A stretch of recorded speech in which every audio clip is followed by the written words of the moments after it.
Welcome to Make a Path Presents. I'm Ronnie Hayes, and today let's talk Here's Negan Part 6. Yes, I'm definitely getting burnt out of these 4 pages every month. I almost didn't go to the comic shop. I almost waited until the next time I was going and just asked someone in the Matt family to send me the images, and I'd review it based off that. But I remembered that I needed to pick up the new Outcast issue that's coming out today anyway, issue 21. A little nervous because either they got shorted or they're not getting as many Outcasts, meaning not as many people are buying it in my area. I want that to continue for a while yet because I enjoyed the story. I do want it to get out of the rut it's in the past 3 months. It's been in a rut that it just hasn't gotten out of yet, but I'm hoping that issue brings it out of the rut. And then also issue 157, this is the second print of both the regular and the variant covers. I'm trying to complete a complete collection, both first print, second print, variant covers, and reprints, and that's like a lifetime goal there, so it's not as crazy as it sounds. But anyway, The Walking Dead Here's Negan Part 6. It's cool. I think I saw a comment on Instagram, I believe it was, that said, this is the greatest, part we've had so far. And I'm not sure if I'm convinced. I think with The Walking Dead in general, I'm noticing a pattern here that's starting to burn me out. Too many similarities. Now listen, this is going to be a negative for a moment, but at the end of the day, I still really enjoy Negan's backstory. But what I'm talking about with the similarities, though, Madison from Fear the Walking Dead was in a school, used a fire hydrant. It's almost exactly like Negan, except for he's in a hospital using a fire... Did I say a fire hydrant? Yeah, she tore the fire hydrant out of the fucking ground and beat him with it. No, fire extinguisher. Let's be more realistic. Fire hydrant. What a dumbass. But anyway, yes. Negan takes a fire extinguisher and does the same thing pretty much. Now, I think he even picks up a... No, he doesn't. I thought he picked up a chair, it looked like. But here it's the way the fire hydrant... hydrant, son of a bitch. The extinguisher, when he cracks him, the hose of it, made it look like it was a walker at first. I thought he hit him with someone's walker that was sitting there. That would be funny, to beat a walker's head in with a walker, Hey, anyway, you see certain similarities in there where, yes, it's a small thing. It's probably something not a lot of people noticed. But to me, when it comes to The Walking Dead, Fear the Walking Dead, the comic, the video games, I'm getting burnt out of seeing stories that have the same stuff. In the video game, there's a dog biting and attacking, and it plays a certain part in the story. And then on Fear the Walking Dead, we get something that's way too similar, Same thing with Fear the Walking Dead and now the comic book.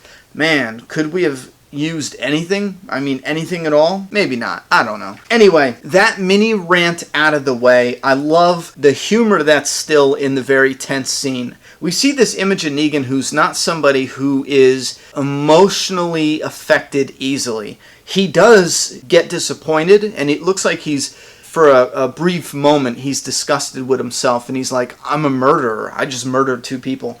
But then once he realizes they're the dead, I mean, he doesn't even hesitate. He brushes it off. It's nothing now. And he's like, all right, let's focus on self-preservation. Let's get the hell out of here. Now, again, there is some humor where he yells at the kid. He says, be more practical, because the kid is saying, oh, God, oh, God. And Negan says, be more practical, kid. Call for someone who can actually help. Obviously meaning that God isn't going to help him in that situation. So he beats the 2 walkers to death. And then we have Negan asking the kid to go and put his wife down. The kid walks away with a fire extinguisher, puts his wife down, and comes back. We don't see that, but we just see him come back. But because of the dialogue, it's implied that that's what he does. So then he tells Negan basically his mother had a heart attack, and he still couldn't kill his mother after she came back to life as a walker. I don't think they're calling them walkers at this point in time, but came back to life and tried to attack him. And then Negan says, okay, let's get out of here. So that's essentially a pretty easy, small sliver of the story. This kid's getting attacked, the cliffhanger from last issue. Negan helps him. He asks the kid to go and put down his wife, Lucille. The kid comes back. Negan says, let's get the fuck out of here. And that is it. Now, I like where the story's headed, and I think for the first time since the beginning of Here's Negan, I am excited like it's the very first time it started, you know? With the very first issue I was overwhelmed with excitement, and I'm there again because we knew, or we kind of had this idea that we would be dealing with the hospital and the getting sick with his wife since the very beginning. And it was implied, then it was confirmed, and now for the past, 4 issues, give or take, we're dealing with the hospital. Now we're leaving the hospital, and I am at an all-new level of excitement now. I want to know what comes next. At this point in time, it's hard to predict. Like before, it was easy. Negan saves the kid from the last cliffhanger. You know, the shit before that, yes, it's going to be Lucille's, the reveal that that's her name, Lucille, his wife. Yes, she's sick. She has cancer when she fell down. You know, predictable stuff like that that fits the story. But now, it could be anything. I mean, shit, it could be anything. Is he going to go to his house? Is he going to go to his job? Is he going to go to a friend's house? Are they just going to get outside and then be bombarded by walkers, and then the story is now controlled by them just trying to escape, you know, from being eaten alive once they're outside? This is a part of the story that I know they need to wrap it around and connect it, you know, seamlessly with the story of The Walking Dead and this character, but I'm really hoping for at least maybe 2 parts, maybe 3 parts, depending on what they're doing with the story. I'm hoping we get a few pages where they're out there in the world dealing with that and add some creepy factor to it.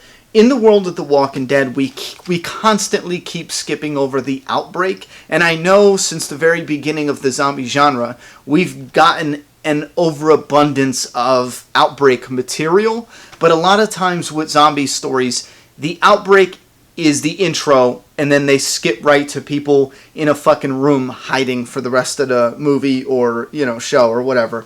And far too often, that's what we get. Can we finally have the outbreak or the breakdown of society highlighted in glory? Can we just simmer in that for a moment? You know, that's what I'm hoping for. And I do want to mention that there's a really cool story you guys should check out if you did pick up this Image Plus. I don't know what it's called. Ancestor TP, I think that's what it is. It says right here. I hope it's just Ancestor.